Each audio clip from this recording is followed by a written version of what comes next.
Hi ನಮಸ್ತೆ. ನಿಮಗೆ already ಗೊತ್ತಾಗಿರಬೇಕಲ್ಲ ನಮ್ಮ ಪಯಣ ಯಾವ ಕಡೆಗೆ ಎಂದು. ಎಸ್, ನಾವು ವಿಶಾಖಪಟ್ಟಣಕ್ಕೆ ಹೋಗ್ತಾ ಇದ್ದೇವೆ. ವಿಶಾಖಪಟ್ಟಣಕ್ಕೆ ಬೆಳಗ್ಗೆ 7:50ಕ್ಕೆ ರೀಚ್ ಆದ್ವಿ. ಅಲ್ಲಿಂದ ರೆಂಟಲ್ಸಿಂದ ಸ್ಕೂಟಿಯನ್ನು ಹೈರ್ ಮಾಡಿಕೊಂಡು ನಮ್ಮ ರೂಮ್ ಕಡೆಗೆ ಹೋಗ್ತಾ ಇದ್ವಿ. ರೂಮ್ ಕಡೆಗೆ ಹೋಗಬೇಕಾದ್ರೆ ರೋಡ್ನ ಅಕ್ಕಪಕ್ಕ ನೋಡಿದರೆ ತುಂಬ ಕ್ಲೀನಾಗಿತ್ತು. ನನಗೆ ಸಿಕ್ಕಾಪಟ್ಟೆ ಇಷ್ಟ ಆಯಿತು ಈ ಸಿಟಿ. ಇಷ್ಟು ನೀಟಾಗಿರುವಂತಹ ಒಂದು ಬೀಚ್ ಸಿಟಿಯನ್ನು ನಾನು ಯಾವತ್ತೂ ನೋಡೇ ಇರಲಿಲ್ಲ. ಇನ್ನು ನಮ್ಮ ರೂಮ್ ಕಡೆಗೆ ಹೋಗೋದಾದರೆ ನಾವು ಏರ್ಬಿಎನ್ಬಿಯಲ್ಲಿ ಈ ರೂಮನ್ನು ಬುಕ್ ಮಾಡಿದ್ವಿ. ಇಬ್ಬರಿಗೆ ರೂಮ್ ವಿಶಾಲವಾಗಿದೆ ಅಂತ ಅನಿಸ್ತು. ಒಂದು ಹಾಲ್ ವಿತ್ ಟಿ ವಿ, ಹಾಗೆ ಸೋಫಾ ಕಮ್ ಬೆಡ್, ಹಾಗೆ ಇನ್ನೊಂದು ಬೆಡ್ರೂಮ್, ಜೊತೆಗೆ attached bathroom with geyser facility ಕೂಡ ಇತ್ತು. ಬಾತ್ರೂಮ್ ಸ್ವಲ್ಪ ಕಿರಿದಾಗಿದೆ ಅಂತ ಅನಿಸಿದ್ರು ಕೂಡ ಮ್ಯಾನೇಜೇಬಲ್ ಅಂತ ಅನಿಸ್ತು. ಹಾಗೆ ಎ ಸಿ ಕೂಡ ಅವೈಲೇಬಲ್ ಇತ್ತು ರೂಮಲ್ಲಿ. ನಮಗೆ ರೂಮ್ ಇಷ್ಟ ಆಯಿತು. ಸೊ ರೂಮಲ್ಲಿ ರೆಡಿಯಾಗಿ ನಾವು ನೆಕ್ಸ್ಟ್ ನಮ್ಮ ಫಸ್ಟ್ ಡೆಸ್ಟಿನೇಷನ್ ಕಡೆಗೆ ಹೊರಟ್ವಿ. ಹಾಯ್ ನಮಸ್ತೆ. ನಾನು ಯಾವ ಬೀಚಲ್ಲಿದ್ದೇನೆ ಅಂತ ಗೊತ್ತಾ? ಇದು ನಮ್ಮ ಪಣಬೂರು ಬೀಚ್ ಅಲ್ಲ, ಸುರತ್ಕಲ್ ಬೀಚ್ ಕೂಡ ಅಲ್ಲ. ಬಟ್ ನಾನೀಗ ವಿಶಾಖಪಟ್ಟಣಂನ ಕಟ್ಲಕೊಂಡ ಬೀಚಲ್ಲಿದ್ದೇನೆ. ಇದು ಬೇ ಆಫ್ ಬೆಂಗಾಲ್. ಇಲ್ಲಿ ನೀರು ಗ್ರೀನ್ ಕಲರಲ್ಲಿದೆ. ನಮ್ಮ ಅರಬ್ಬಿ ಸಮುದ್ರದಲ್ಲಿ ನೀರು ಸ್ವಲ್ಪ ನೀಲಿ ಬಣ್ಣದಲ್ಲಿ ಇರುತ್ತೆ. ನೋಡಿ ಹೇಗಿದೆ ಅಂತ. ಆ್ಯಕ್ಚುಲಿ ಇಲ್ಲೊಂದು ನ್ಯಾಚುರಲ್ ಆರ್ಚ್ ಇದೆ ಅಂತ ನೋಡ್ಲಿಕ್ಕೆ ಬಂದಿದೆ, ಆಯಿತಾ. ಆದರೆ ಇಲ್ಲಿ ಬಂದ ಮೇಲೆ ಗೊತ್ತಾಯಿತು ಅದು ತುಂಬ ಸಣ್ಣದಾಗಿದೆ ಅಂತ. But it's okay. ಅದು ನೋಡಿ ನಾವು ನಮ್ಮ ನೆಕ್ಸ್ಟ್ ಡೆಸ್ಟಿನೇಷನ್ ಕಡೆಗೆ ಹೊರಟ್ವಿ. ಇಲ್ಲಿ ನೋಡಿ, ರೋಡ್ ಸೈಡಲ್ಲೇ ನಿಮಗೆ ಬೀಚ್ನ ವ್ಯೂ ಕಾಣ್ತಾ ಇರಬಹುದು. ಇದುವೇ ಋಷಿಕೊಂಡ ಬೀಚ್. ಈಗ ನಾವು ಹೋಗ್ತಾ ಇರೋದು ಋಷಿಕೊಂಡ ಬೀಚ್ನ ಕಡೆಗೆ. ಬನ್ನಿ ಹೇಗಿದೆ ಅಂತ ನೋಡೋಣ. ಹಾಯ್, ನಾನೀಗ ವಿಶಾಖಪಟ್ಟಣದ ಋಷಿಕೊಂಡ ಬೀಚಲ್ಲಿದ್ದೇನೆ. ಇಲ್ಲಿ ಒಂದು ಕಡೆ ಬೀಚ್ ಇದೆ, ಹಾಗೆ ಹಿಂದುಗಡೆಯಿಂದ ಬೆಟ್ಟ ಗುಡ್ಡಗಳನ್ನು ಕಾಣ್ಬೋದು. ತುಂಬ ಗ್ರೀನರಿ ಇದೆ. ಹಾಗೆ ಇಲ್ಲಿ ಅಷ್ಟೊಂದು ಜನಗಳಿಲ್ಲ. ಮೇ ಬಿ ಇವತ್ತು ಹೋಳಿ ಹಬ್ಬ ಆಗಿರೋದ್ರಿಂದ ಜನ ಅಷ್ಟೊಂದು ಇಲ್ಲ ಅನಿಸುತ್ತೆ. ತುಂಬ ಕಾಮಾಗಿದೆ ಬೀಚ್. ನಾನು ಮಂಗಳಕೊಲ್ಲಿಯನ್ನು ಫಸ್ಟ್ ಟೈಮ್ ನೋಡ್ತಾ ಇರೋದು, ಹಾಗೆ ಸ್ವಲ್ಪ ಎಕ್ಸೈಟ್ಮೆಂಟ್ ಆಗಿದೆ ನನಗೆ. ಈಗ ನಾವು ಹೋಗ್ತಾ ಇರೋದು ವಿಶಾಖಪಟ್ಟಣದ one of the major tourist attraction ಕಡೆಗೆ. ಅದುವೇ ಕೈಲಾಸಗಿರಿ.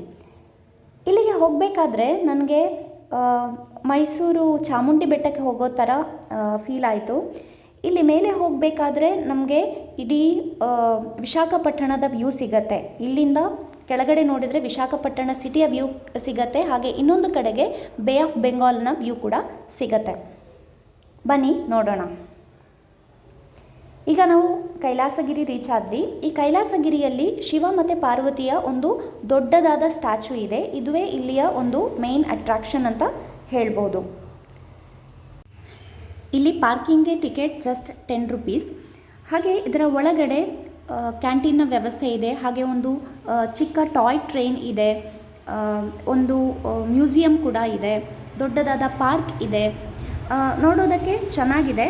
ಇಲ್ಲಿಂದ ನಾವು ಕೆಳಗಡೆ ನೋಡಿದರೆ ನಮಗೆ ಫುಲ್ ವಿಶಾಖಪಟ್ಟಣದ ವ್ಯೂ ಸಿಗತ್ತೆ. ಸಂಜೆಯ ಸಮಯದಲ್ಲಿ ಸೂರ್ಯಾಸ್ತ ನೋಡೋದಕ್ಕೆ ತುಂಬ ಚೆನ್ನಾಗಿರುತ್ತೆ ಅಂತ ಅನಿಸುತ್ತೆ. ನೋಡಿ, ಇಲ್ಲಿಂದ ಕೆಳಗಡೆ ಹೋದರೆ ನಮಗೆ ಈಗ ಅಲ್ಲಿ ಸಮುದ್ರದ ವ್ಯೂ ಸಿಗ್ತಾ ಇದೆ.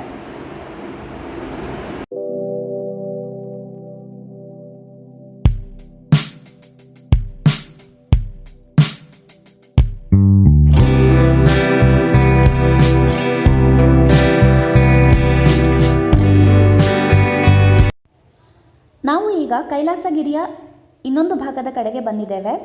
ಇಲ್ಲಿಂದ ಕೆಳಗಡೆ ನೋಡಿದರೆ ನಮಗೆ ವಿಶಾಖಪಟ್ಟಣ ಸಿಟಿಯ ವ್ಯೂ ಸಿಗತ್ತೆ. ಹಾಗೆಯೇ ಅದರ ಮುಂದುಗಡೆ ಬಂಗಾಳ ಕೊಲ್ಲಿಯನ್ನು ಕೂಡ ನಾವು ಕಾಣ್ಬೋದು. ಅಲ್ಲಿ ಪುಟ್ಟ ಪುಟ್ಟದಾಗಿ ಕಾಣುತ್ತಿರೋದೆಲ್ಲ ಹಡಗುಗಳು. ವಿಶಾಖಪಟ್ಟಣ ಒಂದು ಪೋರ್ಟ್ ಸಿಟಿ ಆಗಿರೋದ್ರಿಂದ ಇಲ್ಲಿ ತುಂಬ ಹಡಗುಗಳು ಇರುತ್ತೆ. ನಾನು ನಿಮಗೆ ಆಲ್ರೆಡಿ ಹೇಳಿದ್ದೆ ಇಲ್ಲೊಂದು ಟಾಯ್ ಟ್ರೈನ್ ಇದೆ ಅಂತ. ಈ ಟಾಯ್ ಟ್ರೈನಲ್ಲಿ ಹೋಗಬೇಕಾದ್ರೆ ಪ್ರತಿಯೊಬ್ಬರಿಗೆ 120 ರೂಪಾಯಿಗಳ ಟಿಕೆಟನ್ನು ತೆಗೆದುಕೊಳ್ತಾರೆ. ಇದರಲ್ಲಿ ಹೋದರೆ ನಮಗೆ ಸುತ್ತಮುತ್ತಲಿನ ಬೆಟ್ಟ ಗುಡ್ಡಗಳು, ಹಾಗೆ ವಿಶಾಖಪಟ್ಟಣದ ಸಿಟಿಯ ವ್ಯೂ, ಅದರ ಜೊತೆಗೆ ಅದರ ಮುಂದೆ ಇರುವಂತಹ ಬೇ ಆಫ್ ಬೆಂಗಾಲ್ನ ವ್ಯೂ ಕೂಡ ಸಿಗತ್ತೆ. ಇದು ಕೈಲಾಸಗಿರಿಗೆ ಒಂದು ಫುಲ್ ರೌಂಡ್ ಬರೋದಕ್ಕೆ ಆಲ್ಮೋಸ್ಟ್ 30 ನಿಮಿಷಗಳನ್ನು ತೆಗೆದುಕೊಳ್ಳುತ್ತೆ. ಈ ಟಾಯ್ ಟ್ರೈನ್ನ ಜೊತೆಗೆ ಕೇಬಲ್ ಕಾರ್ ಕೂಡ ಇದೆ ಇಲ್ಲಿ. ಸೊ ಯಾರಿಗೆ ಕೇಬಲ್ ಕಾರಲ್ಲಿ ಹೋಗಬೇಕು ಅಂತ ಇರುತ್ತೋ ಅವರು ಅದರಲ್ಲಿ ಹೋಗಿ ಬೇ ಆಫ್ ಬೆಂಗಾಲ್ನ ವ್ಯೂವನ್ನು ಕೂಡ ಪಡ್ಕೊಳ್ಬಹುದು. ಇದು ನಮ್ಮ ಫಸ್ಟ್ ಡೇ ಡೆಸ್ಟಿನೇಷನ್ ಆಗಿತ್ತು. ಫಸ್ಟ್ ಡೇ ನಾವು ವಿಶಾಖಪಟ್ಟಣದಲ್ಲಿ ಮೊದಲಿಗೆ ತೊಟ್ಲಕೊಂಡ ಬೀಚಿಗೆ ಹೋಗಿದ್ವಿ. ಅದಾದಮೇಲೆ ಋಷಿಕೊಂಡ ಬೀಚ್, ಕೈಲಾಸಗಿರಿ, ಆಮೇಲೆ ತೆನ್ನೇಟಿ ಪಾರ್ಕ್ ಅಂತ ಇದೆ ಅಲ್ಲಿಗೆ ಹೋದ್ವಿ. ಅದಾದಮೇಲೆ ಸಬ್ಮರೈನ್ ಮ್ಯೂಸಿಯಂ ಹಾಗೆ ಏರ್ಕ್ರಾಫ್ಟ್ ಮ್ಯೂಸಿಯಂಗೆ ಕೂಡ ವಿಸಿಟ್ ಮಾಡಿದ್ವಿ. ನಾವೀಗ ತೆನ್ನೇಟಿ ಪಾರ್ಕನ್ನು ರೀಚ್ ಆದ್ವಿ. ಬನ್ನಿ ಪಾರ್ಕ್ನ ಒಳಗಡೆ ಏನೇನಿದೆ ಅಂತ ನೋಡೋಣ. ಇಲ್ಲಿ ಒಳಗಡೆ ಹೋದರೆ ತುಂಬ ಸುಂದರವಾದ ಗಾರ್ಡನ್ ಇದೆ. ಹಾಗೆ ಪಾರ್ಕ್ನ ಕೆಳಗಡೆ ಬೀಚ್ ಕೂಡ ಇದೆ. ಈ ಪಾರ್ಕ್ನ ಒಂದು ಸ್ಪೆಷಾಲಿಟಿ ಏನಪ್ಪ ಅಂತಂದರೆ ಇಲ್ಲಿ ಕೆಳಗಡೆ ಒಂದು ದೊಡ್ಡದಾದ ಶಿಪ್ ಇದೆ. ಈ ಶಿಪ್ನ ಸ್ಟೋರಿ ಏನಂತಂದರೆ ಸುಮಾರು 2020ರಲ್ಲಿ ಬಾಂಗ್ಲಾದೇಶದಿಂದ ವಿಶಾಖಪಟ್ಟಣ ಪೋರ್ಟ್ ಕಡೆಗೆ ಬರಬೇಕಾಗಿದ್ದಂತಹ MV ಮಾ ಎಂಬ ಒಂದು ಶಿಪ್ ಏನೋ ತೊಂದರೆಗೆ ಒಳಗಾಗಿ ಇಲ್ಲಿ ಬಂದು ಮಣ್ಣಲ್ಲಿ ಸಿಲುಕಿ ಹಾಕಿಕೊಂಡಿತ್ತು. ಅದಾದಮೇಲೆ ಅದಕ್ಕೆ ಅಲ್ಲಿಂದ ಹೋಗೋದಕ್ಕಾಗಲಿಲ್ಲ. ಈಗ ಇದು ಈ ಪಾರ್ಕ್ನ ಒಂದು ಟೂರಿಸ್ಟ್ ಅಟ್ರಾಕ್ಷನ್ ಆಗಿ ಇಲ್ಲೇ ಉಳ್ಕೊಂಡಿದೆ. ಬನ್ನಿ ನಾವು ಶಿಪ್ನ ಹತ್ರ ಹೋಗಿ ನೋಡೋಣ ಹೇಗಿದೆ ಅಂತ. ಶಿಪ್ ತುಂಬ ದೊಡ್ಡದಾಗಿದೆ, ಆದರೆ ಇದರ ಒಳಗಡೆ ಹೋಗೋದಕ್ಕೆ ಪರ್ಮಿಷನ್ ಇಲ್ಲ, ಹೊರಗಡೆಯಿಂದಷ್ಟೇ ನೋಡ್ತಾ ಹೋಗ್ಬೋದು.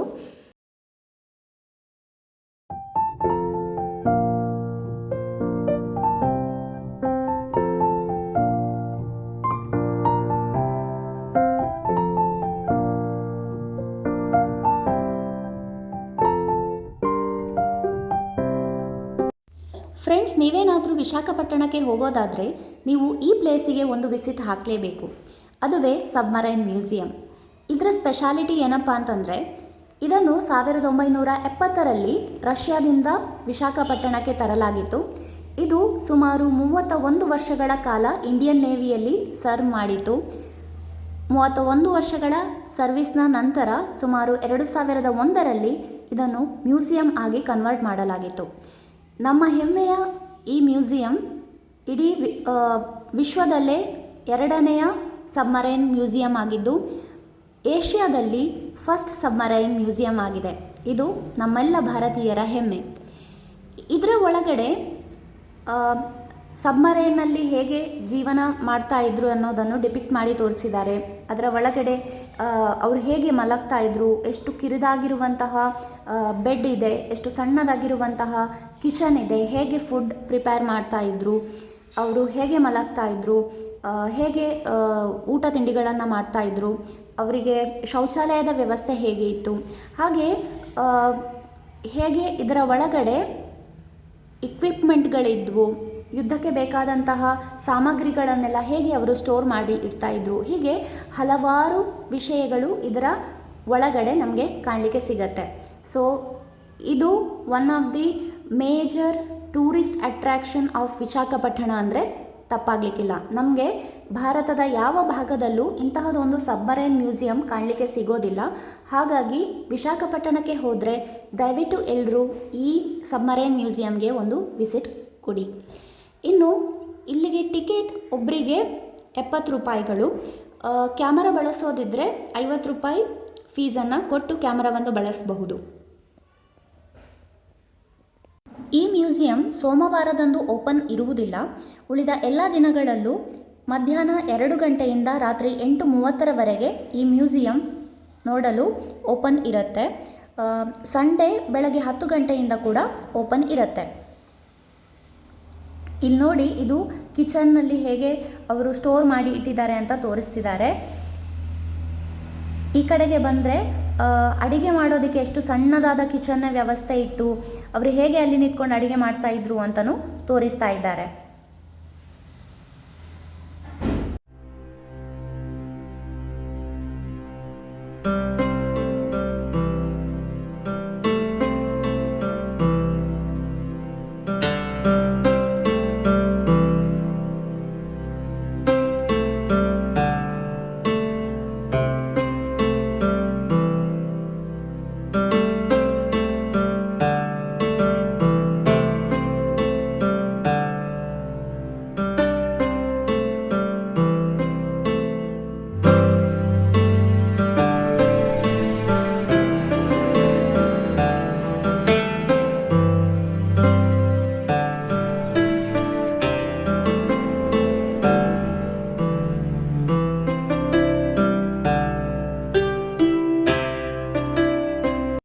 ಫ್ರೆಂಡ್ಸ್, ನಾವೀಗ ಈ ವ್ಲಾಗ್ನ ಕೊನೆಯ ಭಾಗಕ್ಕೆ ರೀಚ್ ಆಗಿದ್ದೇವೆ.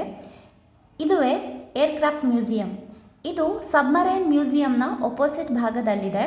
ಇದರ ಒಳಗಡೆ ಪೈಲಟ್ ಹೇಗೆ ಕಾರ್ಯನಿರ್ವಹಿಸ್ತಾರೆ, ಅವರ ಸೀಟಿಂಗ್ ಅರೇಂಜ್ಮೆಂಟ್ ಹೇಗಿದೆ, ಬ್ಲ್ಯಾಕ್ ಬಾಕ್ಸ್ ಹೇಗೆ ಕಾಣುತ್ತೆ, ಹಾಗೆ ಬೇರೆ ಬೇರೆ ಸ್ಟಾಫ್ಗಳ ಯೂನಿಫಾರ್ಮ್ಗಳು ಹೇಗೆ ಇರುತ್ತೆ, ಇದರ ಒಳಗಡೆ ಯಾವ ಥರದ ಎಕ್ವಿಪ್ಮೆಂಟ್ಗಳು ಇದೆ, ಅದು ಹೇಗೆ ಕಾರ್ಯನಿರ್ವಹಿಸುತ್ತೆ, ಹಾಗೆ ಕ್ಷಿಪಣಿಗಳನ್ನು ಯಾವ ರೀತಿ ಇದಕ್ಕೆ ಅಟ್ಯಾಚ್ ಮಾಡಿರ್ತಾರೆ, ಯುದ್ಧ ಕಾಲದಲ್ಲಿ ಇದು ಹೇಗೆ ಕಾರ್ಯನಿರ್ವಹಿಸುತ್ತೆ, ಹೀಗೆ ಮುಂತಾದ ವಿಷಯಗಳನ್ನು ಇದರ ಒಳಗಡೆ ನಮಗೆ ತೋರಿಸ್ತಾರೆ.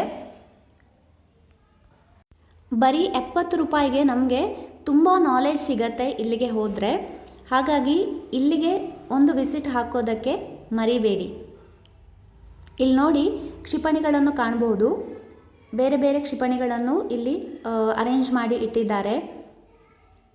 ಅದರ ಪಾರ್ಟ್ಗಳನ್ನು ಕೂಡ ಇಲ್ಲಿ ಎಕ್ಸ್ಪ್ಲೈನ್ ಮಾಡಿದ್ದಾರೆ, ಹೇಗೆ ಕಾಣಿಸುತ್ತೆ, ಹೇಗೆ ವರ್ಕ್ ಮಾಡುತ್ತೆ ಅಂತೆಲ್ಲ ಇದರ ಒಳಗಡೆ ತೋರಿಸಿದ್ದಾರೆ. One of the worth visit ಅಂತ ಹೇಳ್ಬೋದು. ನನಗೆ ತುಂಬ ಖುಷಿಯಾಯಿತು ಇದನ್ನು ವಿಸಿಟ್ ಮಾಡಿ. ಇನ್ನೇನೇನಿದೆ ಅಂತ ಹೇಳಿ ಈ ವಿಡಿಯೋದಲ್ಲಿ ನೋಡ್ತಾ ಹೋಗೋಣ.